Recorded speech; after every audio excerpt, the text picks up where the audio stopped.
welcome back to Inner Peace Place.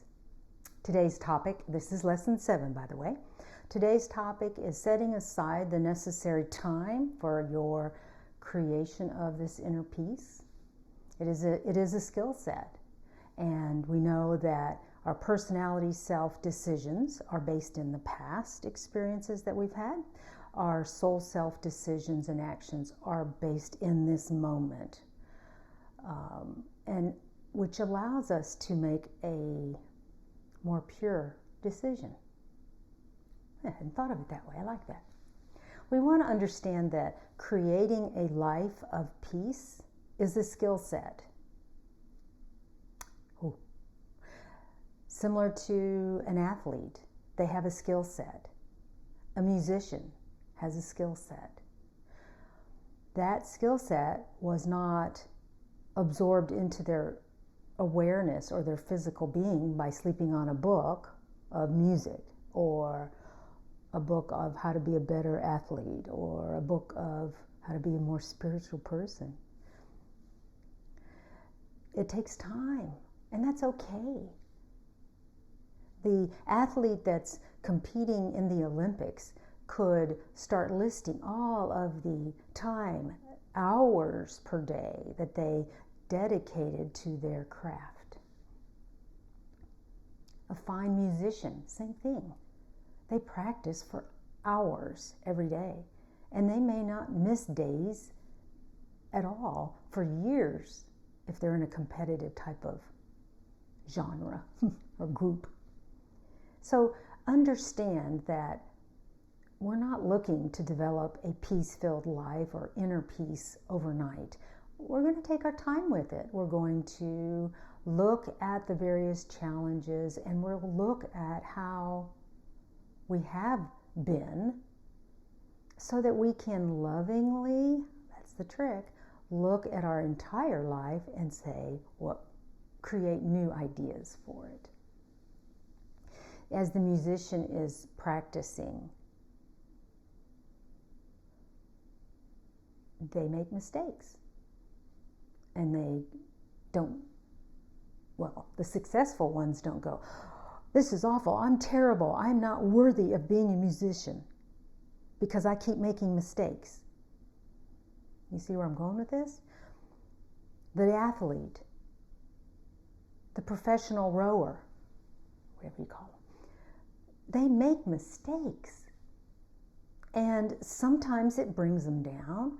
But the successful athlete, the successful musician, they look at their failures as educational opportunities. They know that that's a teacher for them. They know that it makes them better, that they overcome the problems or challenges that they're facing. So why wouldn't you and I expect to have our inner peace, our new skill set, be challenged? I can't think of an answer for that. But that's what I did. I thought I was failing. It was like, wait a minute.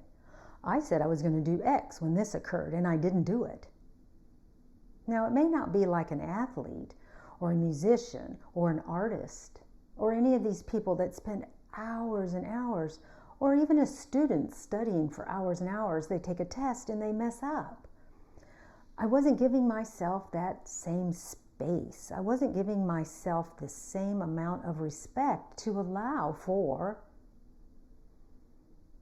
variances in my path, the texture in my path, the bumps in the road. All of these things kind of mean the same thing. So what I want to say is that you first want to make a decision. What do I really want? And if it is inner peace, then you need to be able to set aside time, just like that musician does, to create that thought process, that beingness for creating inner peace. You want to prepare yourself by being still. Again, it does not have to be all meditation. meditation. It can be walking in the woods every day or many days of the week. Or it can be playing music that just makes you feel connected. Again, you want to do this in such a way that it's a choice. I am choosing to be still on my inside. My head, my personality self, my ego, let's go. It's our time. Let's go do this activity that I've chosen to bring me closer to my all that is. Personally, I find that if I do a routine, just like an athlete, if I choose to make my connection, if I do it at the same time every day, it kind of triggers me. It pulls me there. I don't have to go, oh, I guess I need to go be still. You know, it just becomes part of me, similar to working out or any of these other activities that we do. When you get into a rhythm of it, it becomes who you are. It becomes a new habit, and a habit that you can be joyful about. So we want to take a particular time of day if possible. Now, there are people that I've talked to in the past that have said there is just no way, and that's okay. What my counsel was to this group of people was, pick something and say, on Monday, Wednesday, Friday, I can do this. On Tuesday, Thursday, I do that. Saturday, Sunday, I do this time.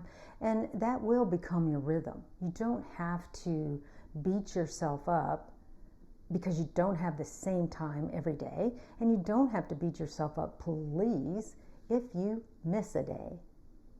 Do when you want to. Because again, we have to lovingly embrace this new you, this new process, this new skill set that you're developing.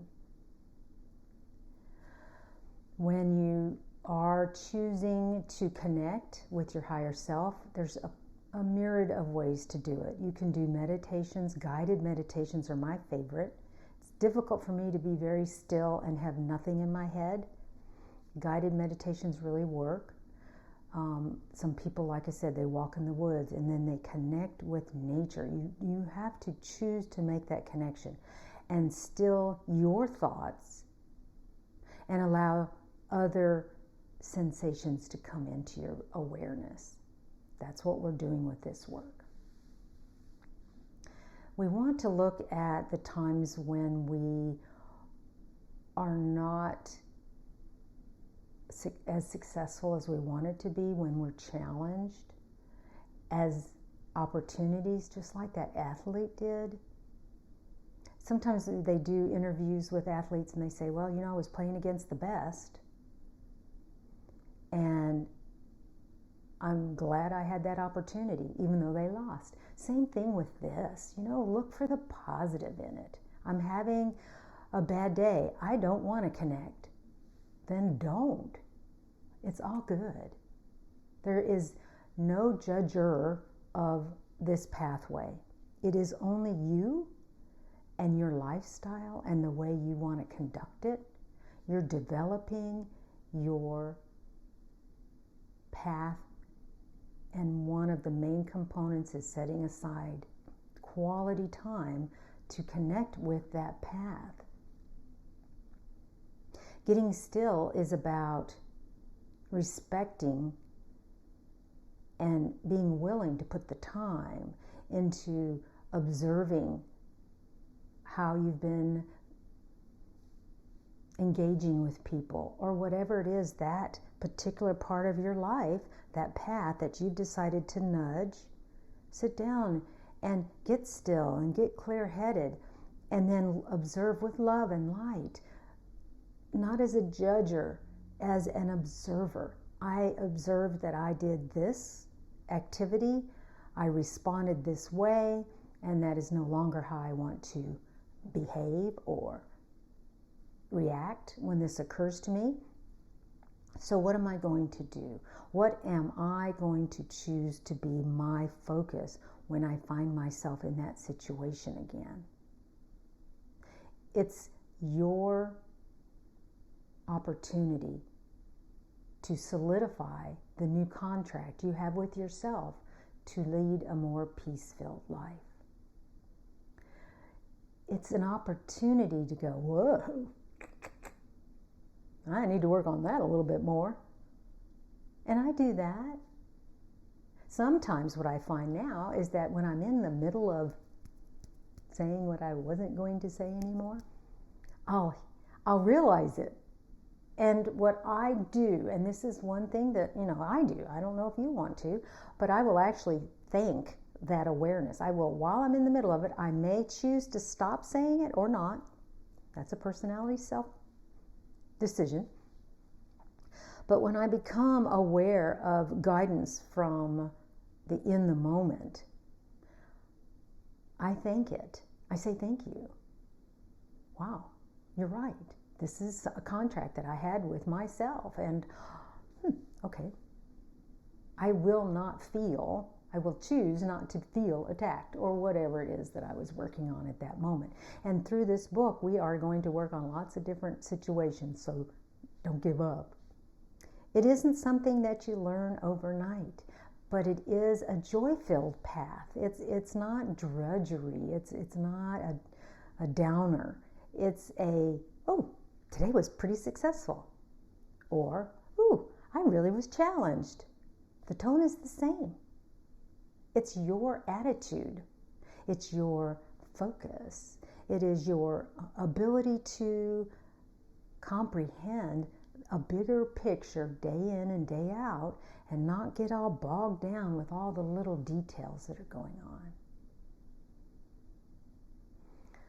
Love and light to you and your path, and I hope to see you in the next video. Bye-bye.